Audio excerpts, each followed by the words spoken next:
Hey Hive fam, it's Lyra. I've delved deep into our archive to bring you a compilation of our classic story videos. Don't forget to check out our latest releases. Now sit back, relax, and let's journey through the tales that paved our way. Enjoy! John was a man of mystery, at least to everyone else. While his friends, family, and co-workers all knew him intimately, there was something that they could never quite work out. He had an air of mystery around him, and this intrigued them. John had always had a thirst for knowledge and a strong desire to explore the unknown. One day, John woke up in a strange room with no recollection of how he got there. All he knew was that he was in a dark and dingy place he had never seen before. He looked around and noticed he was wearing unfamiliar clothes and was surrounded by doors he didn't recognize. He felt a chill run down his spine as he began to explore. John cautiously decided to try one of the doors, and as he opened it, he found himself standing in a long, winding hallway with no windows. He could feel his heart beating faster. He had a feeling he was in danger. The walls were lined with strange symbols, and there was an eerie silence that filled the air. He decided to proceed with caution. As he walked further down the hallway, he started to make out small noises. He heard doors opening, footsteps, and the faint sound of laughing. Suddenly, the hallway split in two directions, and he could feel his senses on high alert. Heading towards the sound of the laughter, he cautiously opened the door and discovered a large room with a long dining table and dozens of people dressed in black, all laughing and talking in hushed tones. The atmosphere was tense and oppressive, and John knew he wasn't meant to be there. He quickly backed out and made a break for it, but as soon as he reached the hallway, he heard cries from inside the room, and men in suits started chasing him down the hallway. John ran as fast as he could, his heart pounding in his chest, and the men close behind. He eventually hid in an alcove and waited for them to pass. When the coast was clear, he ventured further down the hallway and eventually came across a laboratory filled with high-tech equipment. As he began to look around, he realized he was in the middle of a conspiracy involving powerful figures and dangerous criminals. John found some documents that hinted at a plan to overturn the government. He also uncovered clues about his past and slowly pieced together his life. In doing so, he realized he was in a perilous situation, as the powerful figures and criminals involved were determined to keep their secrets hidden. John knew time was running out, and he had to act fast to stop the conspiracy and save himself and everyone else around him. With no one else to turn to, John must confront his enemies and race against time to uncover the truth before it's too late. John felt the weight of the situation heavy on his shoulders as he prepared himself for what was to come. He knew no matter the outcome, something was bound to change, and he had no idea what it would be.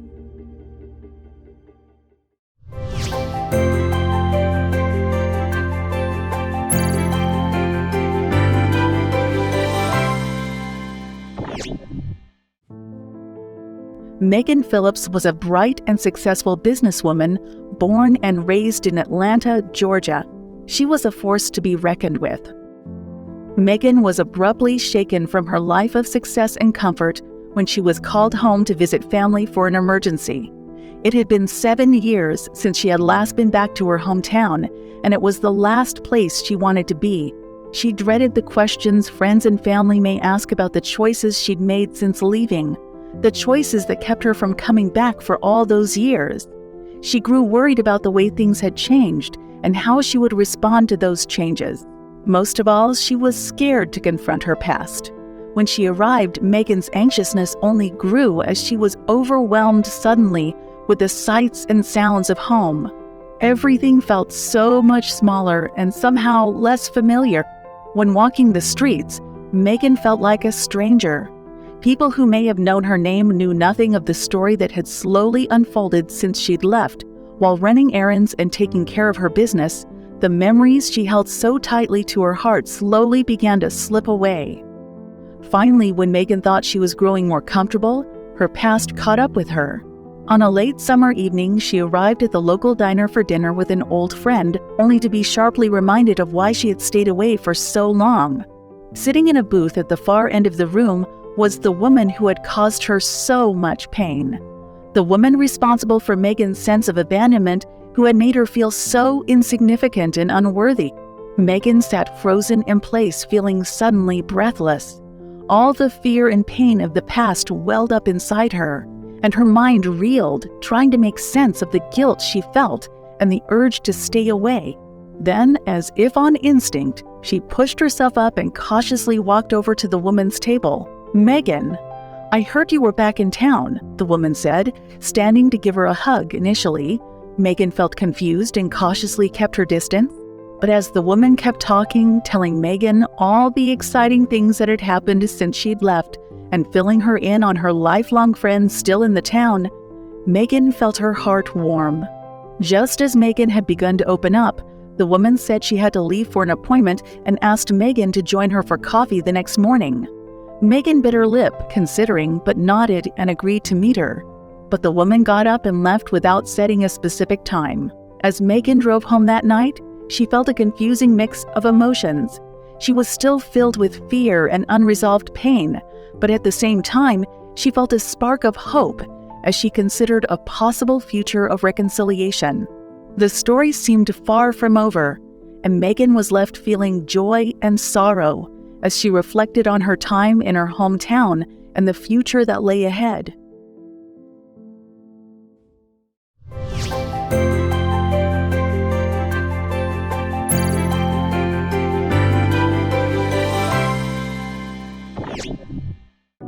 Tom was a renowned author who was known for his captivating stories, which would often sweep readers away into a wonderful world of hope and adventure. His stories always contained moments of heartache, but in the end, his protagonists would always find a path to redemption. Tom always prided himself in his work and loved the process of writing. Yet here he was, months into working on his new book and completely stuck for ideas. Tom was always motivated by new ideas, and spending months trying to find something was leaving him burned out and frustrated. He often took to midnight strolls through the city in order to clear his head and search for any stories he could find. He spent countless hours scouring the streets, cafes, and libraries without success. No matter what he tried, Tom was unable to come up with something worth writing about. Tom's desperation was soon growing, and he was becoming increasingly desperate for a distraction from the harshness of reality. The days were becoming darker and darker for him, and he was starting to spiral down into a devastating depression. He decided to take a trip to a distant island in hopes of finding some inspiration that would propel him toward a breakthrough. The thought of doing something reckless, something that was completely out of his comfort zone, filled him with adrenaline, and he was determined to make this trip count. Upon arriving to the remote island, Tom was immediately captivated by the surreal beauty of the landscapes. He also quickly noticed the oddity of its inhabitants, as so much about them felt strange and unfamiliar. Tom slowly started adapting to the peculiarities of the island life, and he came across many interesting stories which he wrote down in a small notepad. Tom's days were filled with exploration, and he spent the evenings just wandering the streets. He quickly found himself dazzled by the bizarre lifestyle of the islanders, and he was just as quickly ensnared by breathtakingly beautiful sunsets. However, this fascination with the island started to spark a fire of insanity within Tom's mind as he gradually lost himself in the thrill of his newfound adventures. He stopped writing altogether, and he was consumed by a profound urge to be the best explorer he could be. He was no longer thinking about the story he was supposed to write, and his notepad soon filled with unrelated tales of his newfound paradise. It all came to a head when Tom found himself standing atop the highest point of the entire island, overlooking an endless serene sea. He had no idea how long he had been standing there, but he desperately wanted to give in to the allure of the rolling waves and just dive headfirst into the unknown. His conscience was quickly slipping away, and it seemed as if there was no turning back from the brink of outrageous madness. For a brief moment, it almost seemed like Tom was giving in to the madness, ready to take the plunge. But then something in his mind clicked, and he quickly stepped back from the edge. Tom was deeply shaken by his experience, but it had suddenly provided him with the motivation and inspiration he so desperately needed. Tom returned home with a newfound determination and clarity, and he was quickly able to write the story he'd been searching for. He wrote and wrote, captivated by the energy that had inspired him in the first place. The story he produced was unlike anything he had ever done before. a story that encompassed all the intense emotions he had experienced on the island. Tom thought he had written the perfect story, yet he couldn't shake the persistent feeling of unease he had from his experience on the island. Even with the story finished, he still found himself looking over his shoulder and expecting something to come out from beyond the horizon. And with that, Tom's story was completed. The reader was left with many unanswered questions and a lingering doubt as to what brewed beneath the surface of the deep, dark unknown.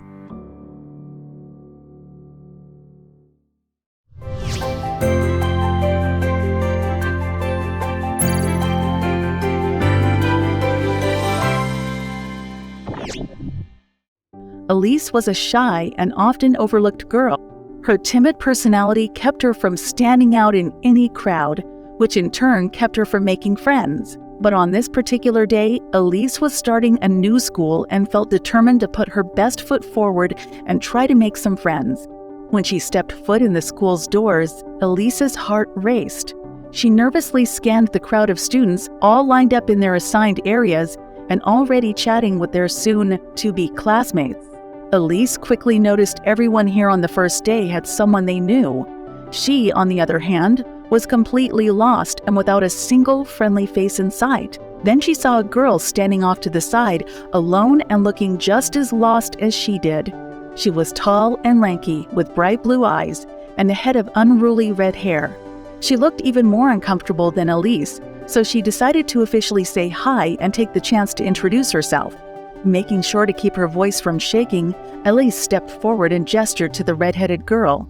"Hi, my name's Elise. Are you new here too?" she asked in a soft voice. The other girl blinked, taken aback by this sudden approach, but she managed a tight-lipped nod and a timid, "Yes, hi. I'm Olivia." Elise smiled, glad to have a conversation partner. She asked Olivia a few questions, and the two quickly realized they were in the same grade and even in the same class. Elise decided to take it one step further, determined to make sure Olivia settled into the school as smoothly as possible. "Why don't I show you around the school and introduce you to the other students?" Elise offered. Olivia eyed her dubiously. "Are you sure?"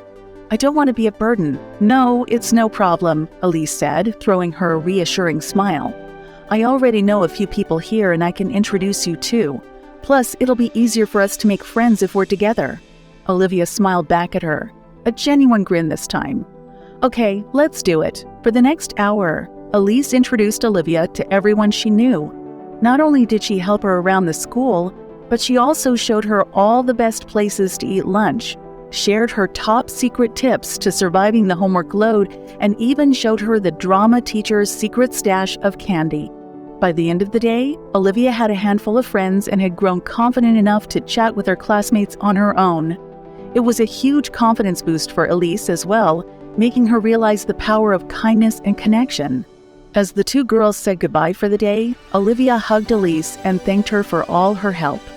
"It was nice having a friend here on my first day," Olivia said. Olivia smiled. Despite her own struggles with social anxiety, she had been brave enough to take a chance and make her new classmate feel welcome. She couldn't help but feel a surge of pride as she waved her goodbye. Though their friendship had just begun, Elise was sure their bond was only going to grow stronger.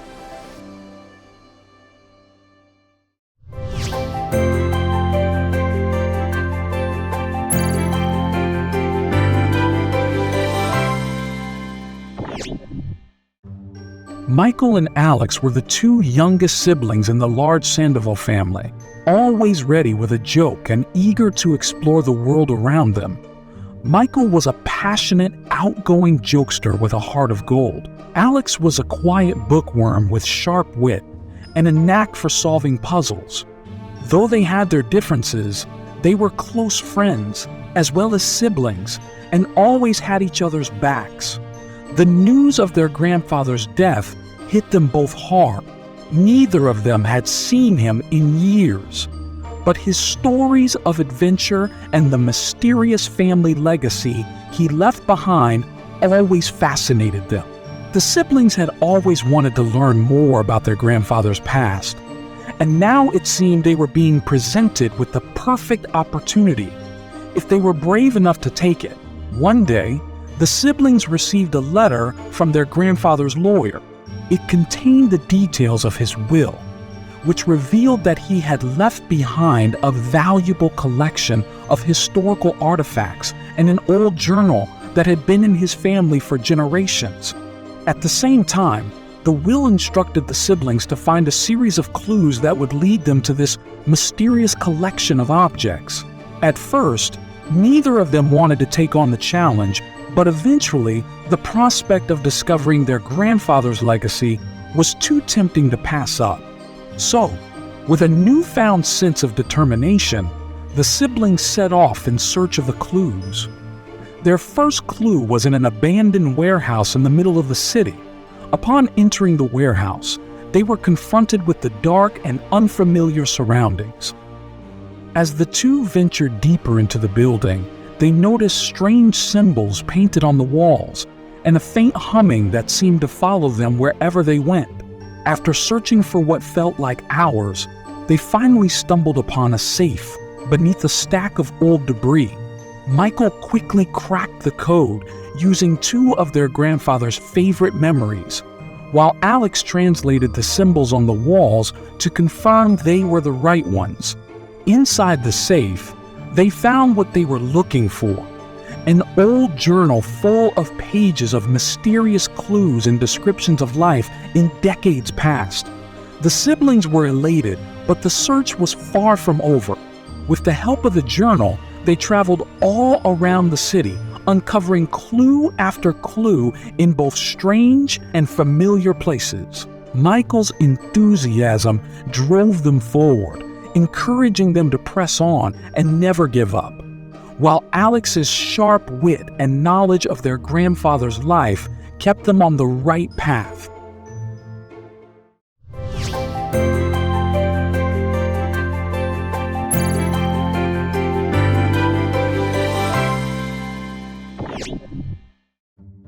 This story is about Sarah, a young girl with an immense fear of the outside world. She has suffered from this fear since she was a young child, and it has kept her from living the life she's always wanted. Sarah's biggest fear is of animals, especially anything that is big and furry, from cats to bears. She was even afraid of her own family dog, a gentle Rottweiler named Max.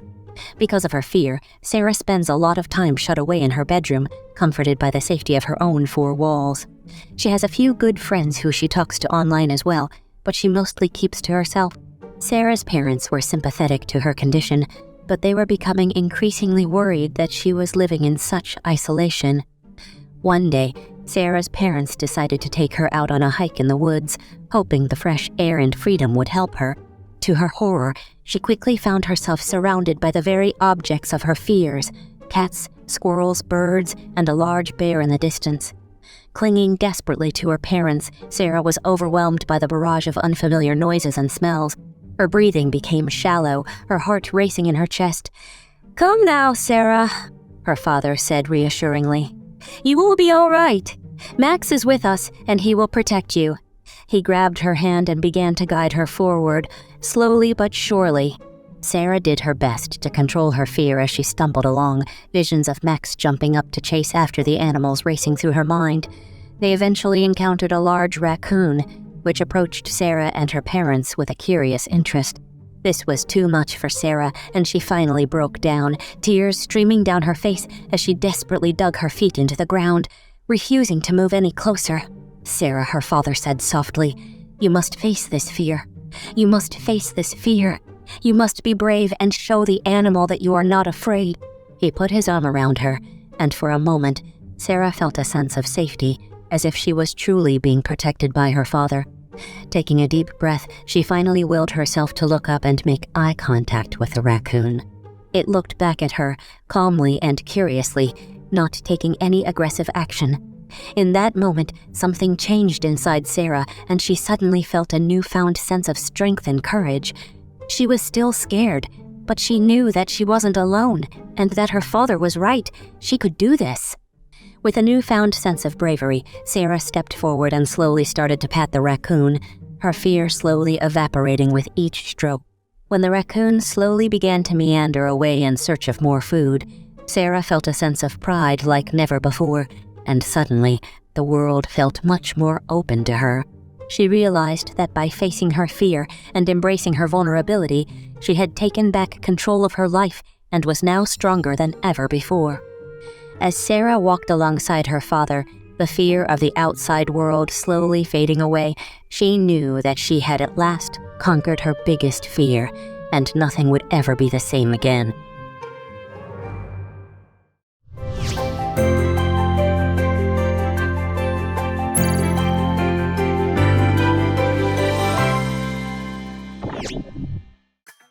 Sam and Jake had been devising a plan for months, a plan so daring and yet so simple that no one would ever expect it. The two friends had been dreaming of pulling off a heist since they met in college. They had decided to target the local jewelry store in their town, the same one that had been owned by the same family for several generations.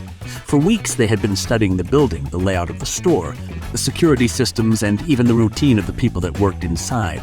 The night finally arrived. Sam and Jake crept through the shadows as they approached the store.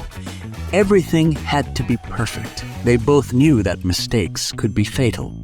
Jake scouted out the building and quickly identified 3 open windows on the side of the store, a perfect way for them to get inside. He threw a rock to make sure the coast was clear, narrowly missing the store's guard dog, who started to bark in response. The two marched quickly and quietly across the street, keeping an eye out for any sign of the police. Once inside the shop, they disabled the alarm system and opened the safe. Inside, the safe was full of jewelry. After quickly filling their bags, the duo made their way towards the front window. At the front window of the store, they heard the sound of cop cars calling out in the distance. Quickly, the two friends made their way back out the windows they had entered and sprinted up the street. Despite their best efforts, by the time they had reached the end of the block, the police were in full view. Scrambling, they jumped into an alleyway, slipping into a nearby building before they could be spotted. The two made their way up several flights of stairs and finally towards the rooftop. As they reached the top, Jake looked out across the city and spotted the police searching the streets for them. Sam and Jake looked at each other and laughed. The heist was a success. They'd made a fortune and escaped unscathed. Even their long-awaited dream had become a reality. As they collected their loot and made their way back home, they both knew that they had pulled off the perfect heist.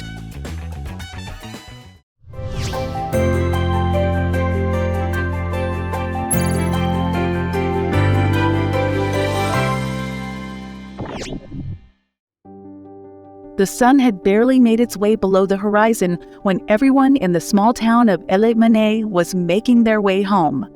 All of the streets were lined with small 2-story homes with small porches overlooking the quiet town. Despite being a small town, there was still a certain charm to it. Shadeen was no different. She had been here since she was a child, attending the same small school, and she made the same journey home each day. Her mother worked the night shift at the local pub, and her father worked the day shift at the grain processing plant. She had a close-knit family, which she loved and was grateful for, but she often longed for something bigger. Shadeen couldn't help but wonder what life would have been like if she had grown up in a larger city. What opportunities might have been available to her? As she walked home, she thought of all of the things she wanted to do but never could, of the places she wanted to go and the people she wanted to meet. When Shadeen arrived home, the house was lit only by a single dim light in the living room. Her mother was already asleep, the quiet hum of her snoring echoing throughout the house. Shadeen moved silently to her bedroom and sat down on her bed. The silence of the night was calming, and she found herself looking out her window, watching the stars and dreaming of something greater. The next morning, Shadeen awoke to the sound of birds chirping outside, and she felt a renewed sense of energy and hope. She quickly dressed and made her way to school. As she walked, she saw the storekeepers getting ready to open their shops, the farmers tending to their fields, and the children playing in the open gardens. She thought of how full of life the town was and realized what a wonderful place it was to live. When Shadeen arrived at school, she saw many of her classmates also walking to class and talking about what they did during the weekend. She smiled, thinking about her own weekend and all of the fun things she did. She even got to go out for ice cream with her best friend. At lunchtime, the students all gathered together and conversed about the latest news and gossip, sharing stories and jokes with each other. Shadine was content, feeling a sense of belonging amongst her peers and her peers amongst her. As the school day came to an end, all of the students said their goodbyes and headed off in different directions. Shadine walked home, and as she did so, she felt a new sense of perspective, feeling both a connection to her small town and a longing for something bigger.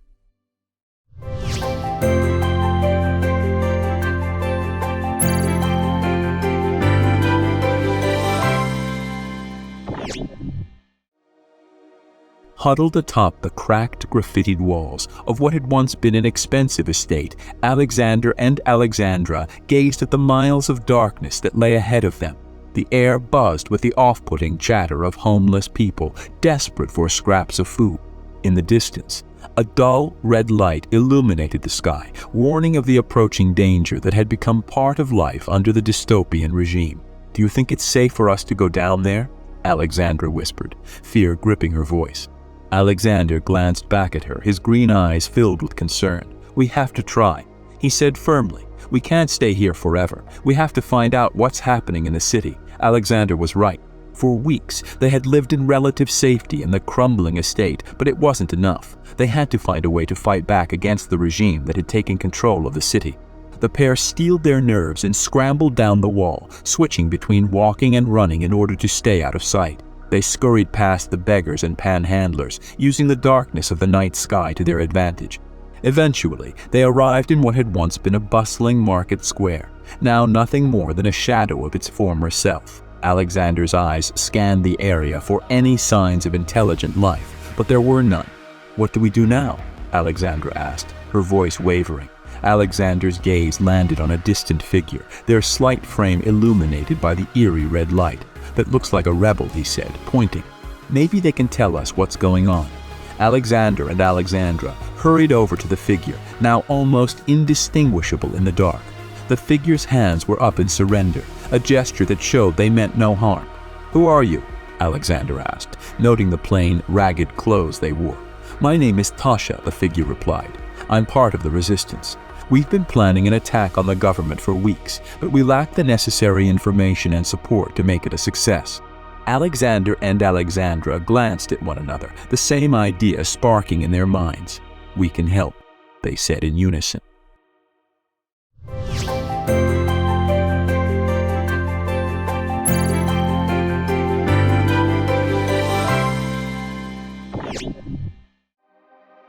The sky was turning a deeper shade of purple as the sun set on the strange new world.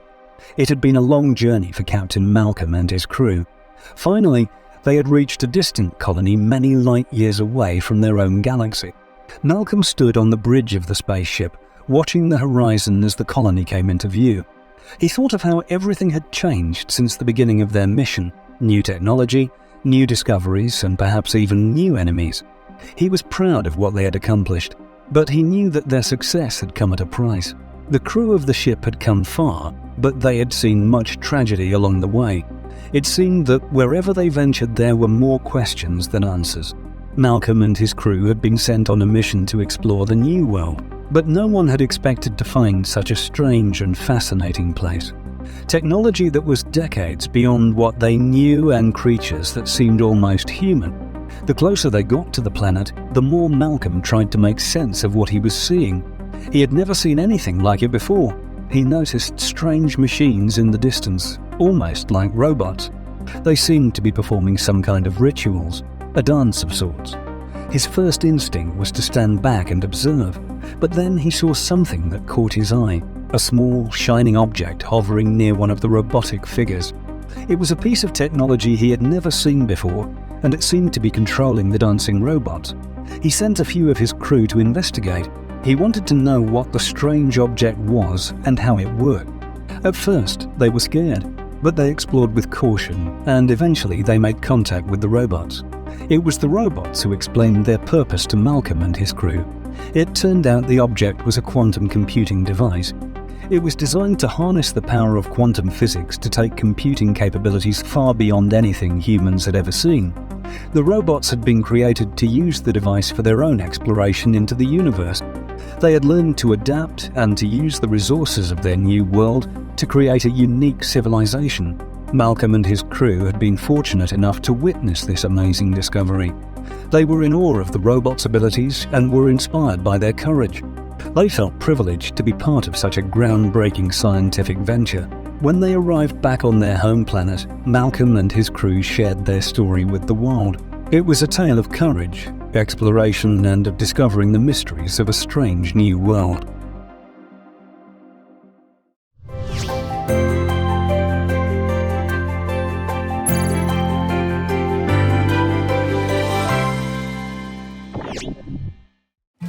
It was another typical morning in Parkridge. The sun was just beginning to break through the morning fog, revealing the small mountain town in all its glory. The oak trees were already branching out, their leaves rustling in the light breeze. The mountain range to the east acted as a majestic backdrop to the otherwise sleepy village.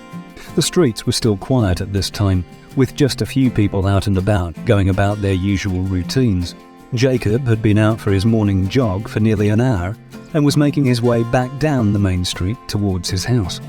He'd gotten a good start to the day and felt like he might be able to play a game of golf with his buddies later that afternoon. As he approached the town square, he noticed a few of the local kids already up and about, playing on the old rusted playground pieces. One group in particular, a handful of young girls, had filled the swing set and were chasing each other around while their laughter filled the air. It was such a joyful sight, and Jacob couldn't help but smile. A feeling of nostalgia coming over him as he remembered playing tag in a similar spot himself when he was a boy. As he walked past the park, he took a moment to talk to one of the girls, Lauren. She was the oldest of the group and seemed quite fond of the horseshoe, tacked to the old wooden picnic table. Jacob learned that she had been coming to the park nearly every morning for the past several weeks.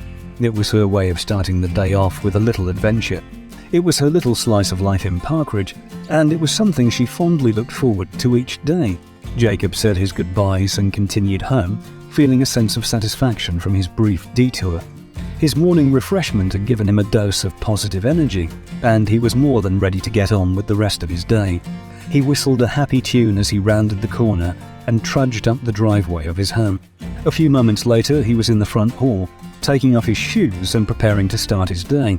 He still had some errands to run, and there was no telling how long the morning would take him. He was pausing near the kitchen table when the phone suddenly rang, jarring him out of his thoughts. It was Lauren, the girl from the park. She was calling to thank him for the conversation earlier that morning. She was so happy that someone had taken the time to listen, and she said it made her feel special. It was a small but valuable gesture for someone like her in a place like this, and it had made her day. The exchange brought a wide smile to Jacob's face, and he was reminded once again of the pleasure of a simple slice of life in Parkridge. As Lauren said her goodbyes, Jacob thanked her for reminding him of why he loved living in this town. He knew it wasn't always easy, especially for those like Lauren who were growing up here, but that was what made it so special. Everyday moments like these were a refreshing reminder of joys and possibilities, and sometimes all you needed was a friendly moment to make it all the more real. Jacob hung up the phone and reverted back to his business for the day, a slight skip in his step as he grabbed his car keys and headed out the front door. Whatever life could throw at him, there was no denying the simple pleasures Parkridge had to offer.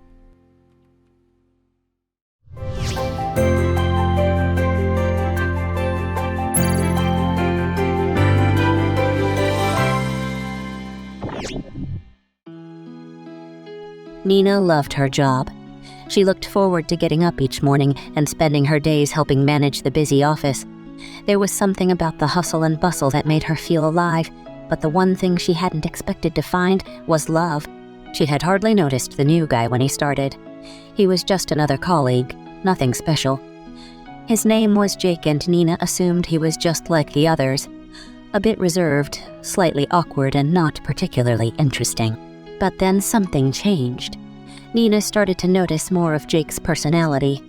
He had a dry wit and an easygoing manner that seemed to light up any room he entered. She was quickly attracted to him, and it wasn't long before they were spending their lunch breaks chatting and joking while they ate their sandwiches. The days began to blur as they talked and laughed. All the while, though, they kept the growing spark between them a secret. No one in the office needed to know, but Nina knew it couldn't stay that way forever. Eventually, she was going to have to decide if she wanted to take a chance on love, if she wanted to risk it all for something that might not last. It was only when her boss asked everyone to work late one evening that Nina finally plucked up the courage to tell Jake how she felt. The office was practically empty. Most people had gone home. All that remained was the two of them, the low hum of the computers, and the fluorescent lights casting a faintly eerie glow over their desks. Nina took a deep breath. "Jake," she began hesitantly, "I know it's probably not a great idea, but I want you to know that I like you." He looked up at her, surprised but pleased. "I like you too," he said with a gentle smile. Nina felt her heart swell with happiness. She hadn't expected him to admit it so easily. "So what do we do now?" she asked nervously. Jake was silent for a moment, thinking. Then finally he spoke. "We keep it a secret," he said. "We don't let anyone else know. We can see each other, but we won't flaunt it. And if it all falls apart, no one else has to be any the wiser." Nina nodded. It was a good plan, and it seemed like the best way to protect their budding relationship. So that's what they did. Neither of them wanted to lose their job or upset the balance of the office, so they kept it under wraps. With time and patience, the two of them slowly began to build a relationship. And when they were ready, they eventually revealed their romance to the office. The reaction was warm and positive, only strengthening what they already felt for each other. Now, almost 5 years later, Nina and Jake are still going strong. They still go to work every day with a secret smile between them. And after all this time, the spark between them is as strong and vibrant as it ever was. It just goes to show that no matter how unlikely it seems, love really can be found in the most unexpected of places.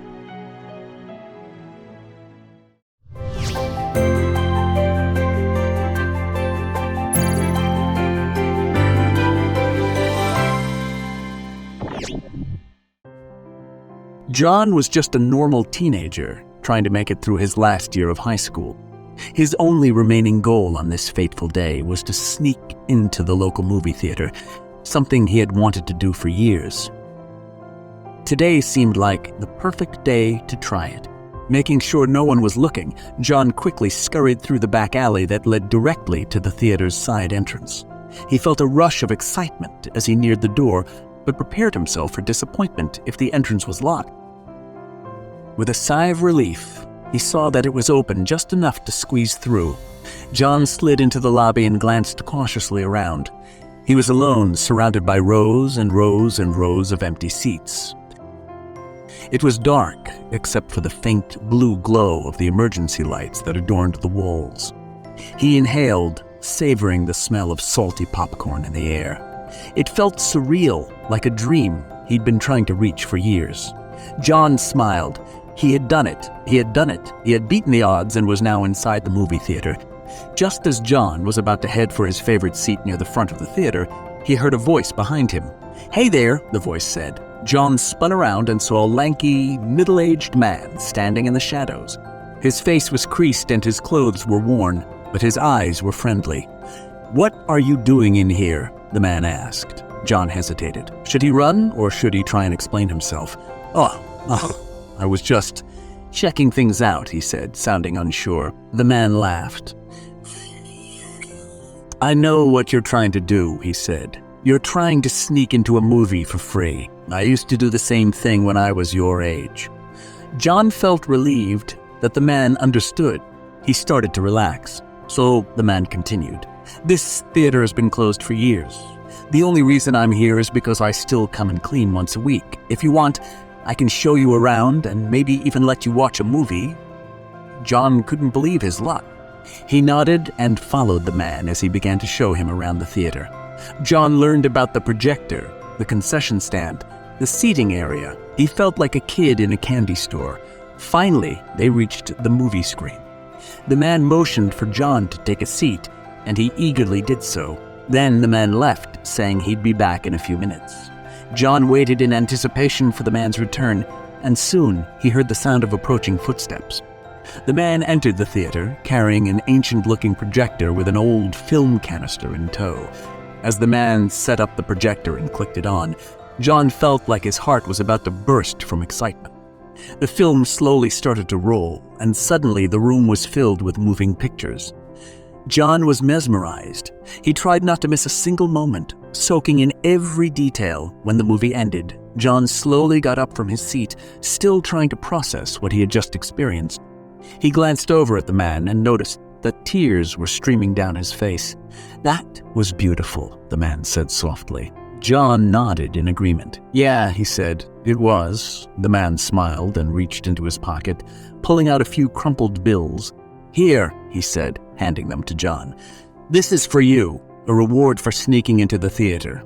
Go enjoy the movies, kid. You deserve it." John smiled and waved goodbye to the man as he left the theater. He tucked the money away in his pocket, feeling proud of himself for accomplishing something he had wanted so badly for so long. He had finally snuck into the movies.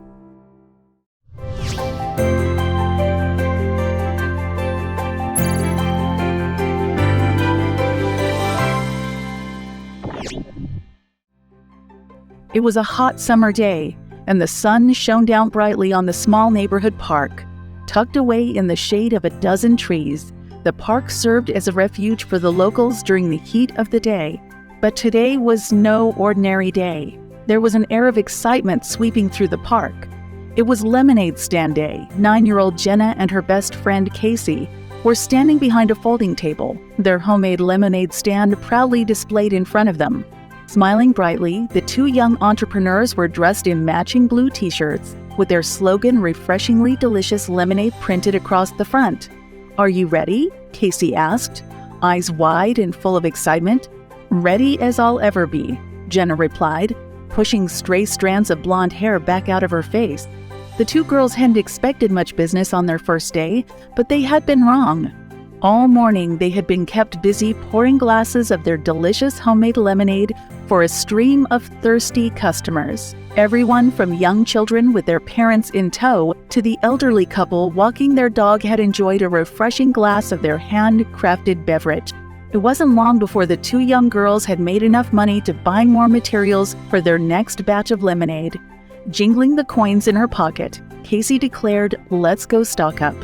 Jenna and Casey started walking towards the store, their spirits high with the success of their first day.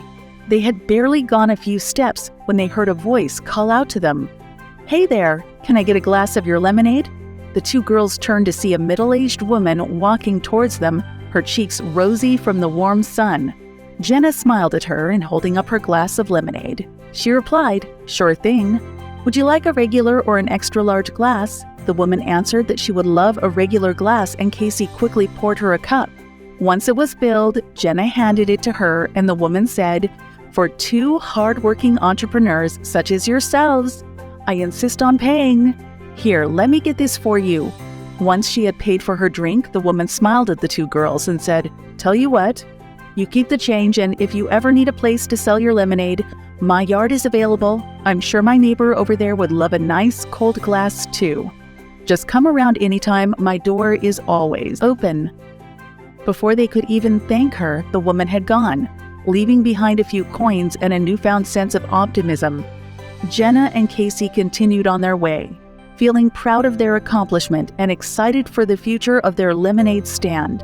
They had started the day with an idea and a dream, and now they had customers, money, and a place to set up shop. Life doesn't get much better than this, Jenna thought, smiling to herself. The two girls had officially made it. They had started their own successful lemonade stand.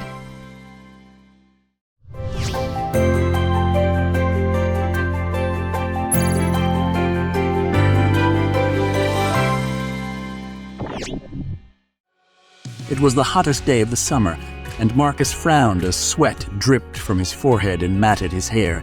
He was on an important mission. He had been hired by the county to drive his backhoe and excavate an area just outside of town. He parked his backhoe, a bright red hunk of machinery, in front of the area. He surveyed the land. It had not been touched in many years. Several old buildings scattered around the property and tall, dry weeds lined the sides of the road. Marcus hopped off and walked towards the site. He was a professional. He had excavated many sites over the years. However, this one was different. Something was off about it, as if he was excavating something more than just soil and rocks. He instructed his crew to set up camp and begin digging. They worked diligently throughout the day, but nothing seemed to be uncovered. Marcus was disappointed, but he was determined to press on. Around midday, the skies opened up and dumped a heavy rain down on the site. All of the workers ran to find shelter except Marcus. He stood at the hole he had dug and stared, mesmerized. He thought he had seen something glint underneath the now muddy surface. He hopped in his backhoe and started digging. Within a few minutes, his crew saw metal gleaming from beyond the mud, and Marcus got out to investigate. He was taken aback when he saw what was hidden below the dirt. It was an old casket. It was small, solid, and completely intact. Marcus knew that this was a valuable discovery, and he began to quickly dig out the casket. Once the casket was free, Marcus and his crew moved it from the site and took it back to his office. They opened the casket and discovered that it was filled with lemons. The lemons were yellow, shiny, and smelled refreshing. Everyone was amazed that something so mundane had been buried in such a hidden location. Marcus's crew speculated as to why someone would have kept lemons in a casket. It seemed like they had been put there with a purpose. But the only clue they found was a note tucked inside with the lemons. It was addressed to Marcus and said, "My dearest Marcus, you have done something wonderful. You have unearthed a treasure that many have sought for a long time but never found. Put these lemons to use and you will unlock the secrets of life." Marcus and his crew puzzled over the note, but nobody had any answers. All that Marcus knew was that he had excavated something unexpected. He grabbed a lemon and pocketed it, not sure why, but determined to solve the mystery.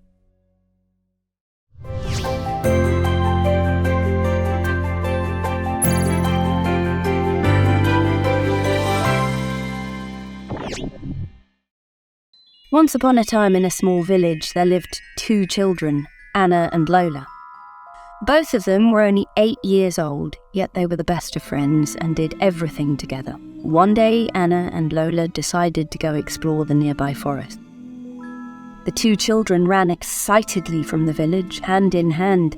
The forest seemed intimidating at first, but as they moved further away from the village, the dull greys and greens that filled the area made them feel at home.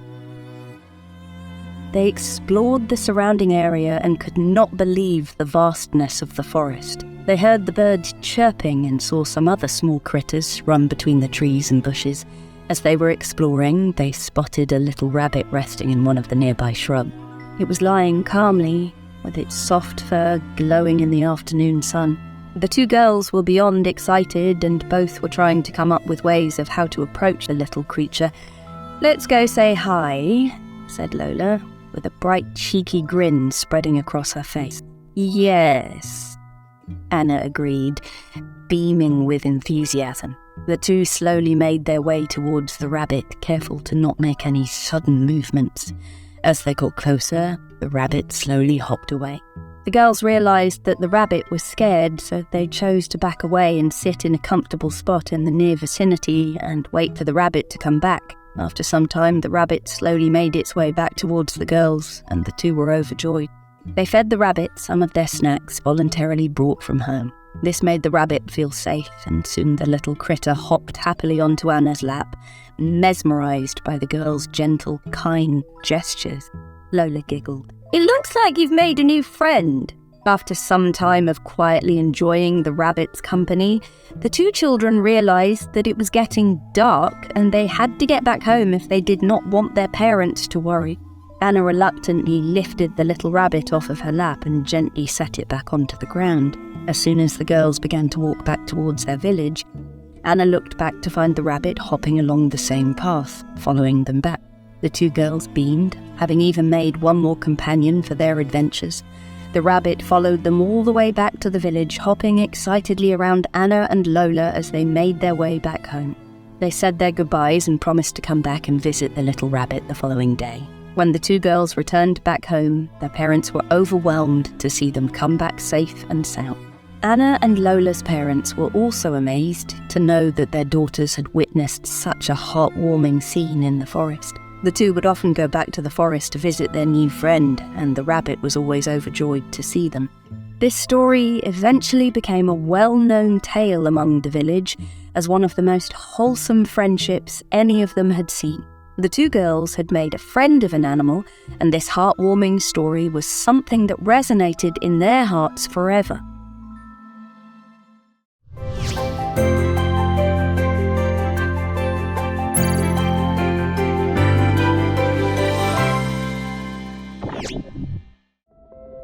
It was just another day in the universe, working on a spaceship and preparing for a long journey among the stars.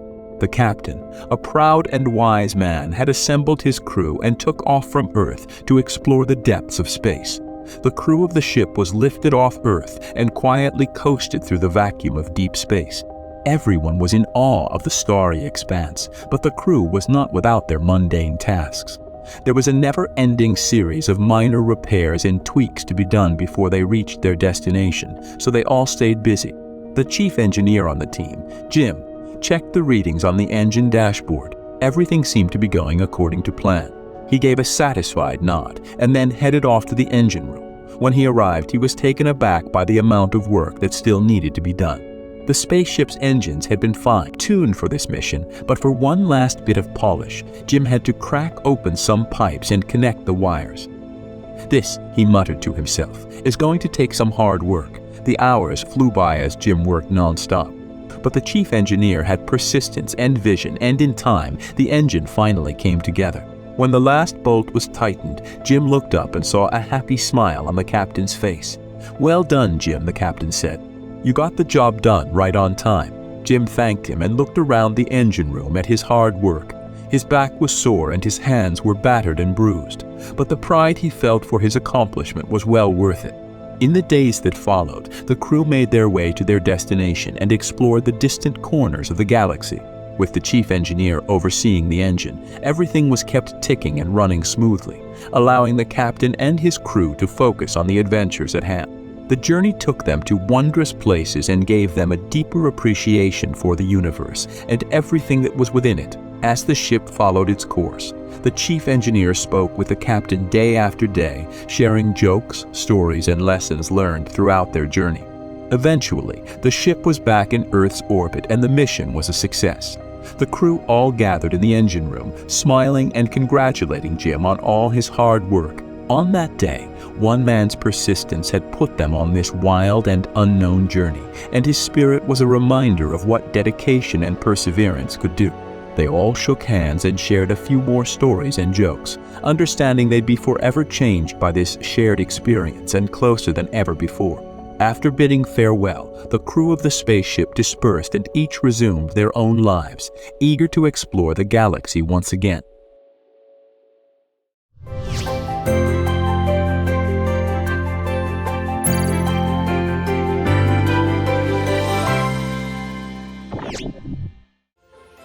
Jim hurried along the street, dodging the crowds of people all rushing in the same direction.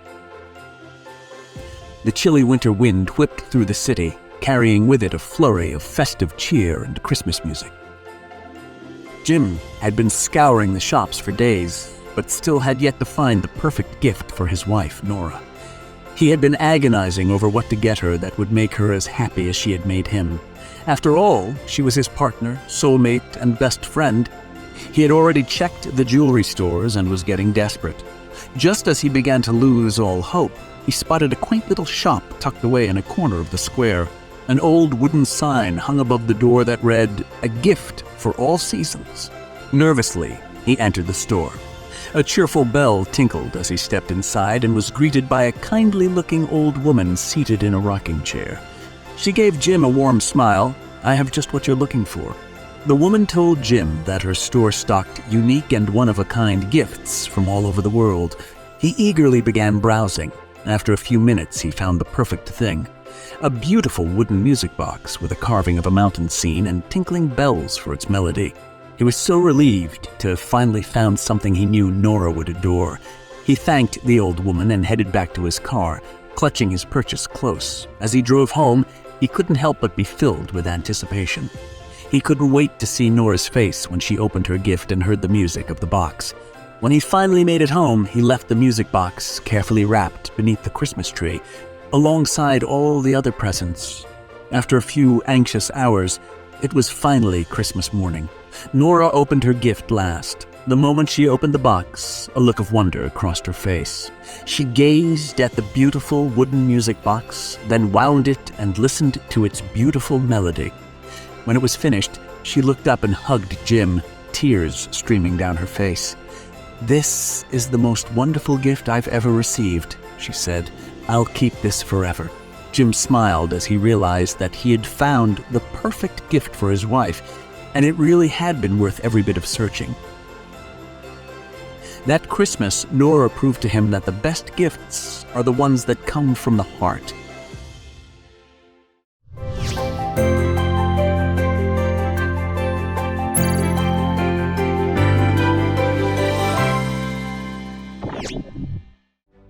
It was the night before the big test in school, the one that would decide if some would get into the college of their dreams or not.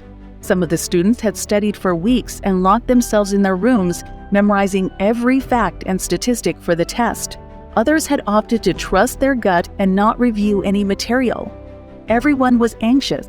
The next morning, the students filed into the classroom. Some could not hide their nerves, while others walked in with a confidence that they had done everything they could to be prepared. The teacher gave out the test, and after handing out the Scantron sheets, she sternly reminded the students of the importance of this test as she handed out the last sheets of paper. The room was silent, the only sound being the faint ticking of the clock on the wall. The only other sound was the occasional student coughing or shuffling in their seat as they nervously worked their way through the test. As the minutes slowly ticked away, Mary, one of the students, began to feel herself getting tense. She had studied for weeks leading up to today, reading through every single passage and review guide, and now it seemed that her hard work would all be for nothing. Meanwhile, Tom, another student, exuded confidence. He had barely glanced at the material for the past week, and as he reviewed for the last few minutes before turning in the test, he felt sure that he had the answers to most of the questions. The bell signaled the end of the test, and the students all filed out of the room with a mix of feelings. Some felt optimistic that we had done well, and others felt less sure. The days following the test were ones of anticipation, as everyone anxiously awaited the results. Finally, a few weeks later, the results were announced in a special assembly during which the teacher handed out a paper to each student. Mary and Tom anxiously looked at their results, both shocked to see that they had earned the top scores and both feeling a huge sense of relief that they had done well. Mary looked at Tom and, with a huge smile, she said, "We did it." Tom smiled back at her and replied, "Yes, we did." The two hugged each other in celebration, and with a newfound determination to do well in college, they went on to achieve their dreams. This big school test turned out to be the turning point for both of them, not just on the day of the test, but for their future as well.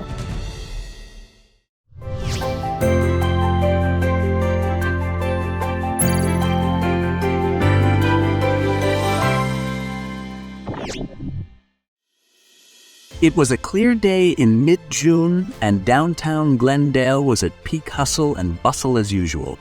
A vibrant and eclectic mixture of people of all ages streamed along the sidewalks of the city's main street, running errands and going about their daily lives.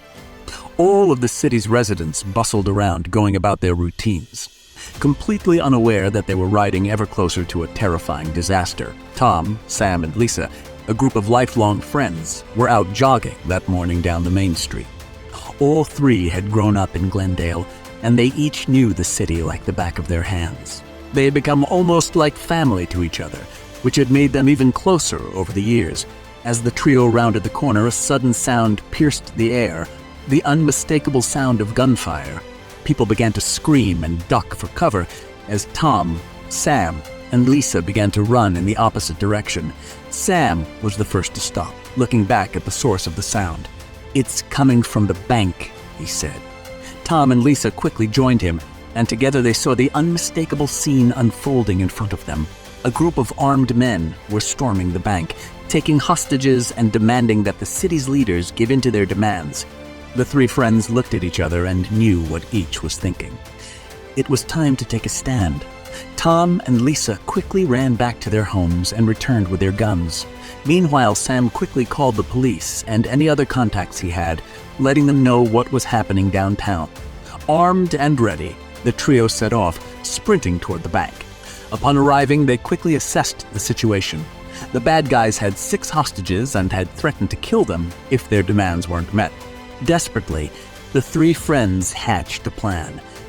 Tom quickly ran up to the side of the building and tried to find a way in. Meanwhile, Sam and Lisa began to shout, trying to distract the bad guys. It worked. The gunmen began to fire away in their direction, giving Tom just enough time to slip inside the building. Once in, Tom found himself in the hallway of the bank's 2nd floor. Just then, he heard the sound of someone crying. He quietly stepped closer and saw one of the hostages, huddled against the wall in the corner. He quickly ran over and told her to come with him. The 2 quickly ran back down the stairs and out of the bank. Moments later, the police arrived and the bad guys were taken into custody. All of Glendale erupted in celebration that day. They cheered and hugged each other in joy, grateful for the quick thinking of Tom, Sam, and Lisa. Without their bravery and friendship, the city would not have been saved. The city leaders held a ceremony in honor of their heroes, commending them for their courage and loyalty. Afterwards, the 3 friends hugged each other tightly, feeling relieved and humble. As the celebration continued, they made a promise to each other that would last for the rest of their lives, to keep watching out for each other and for their city, no matter what.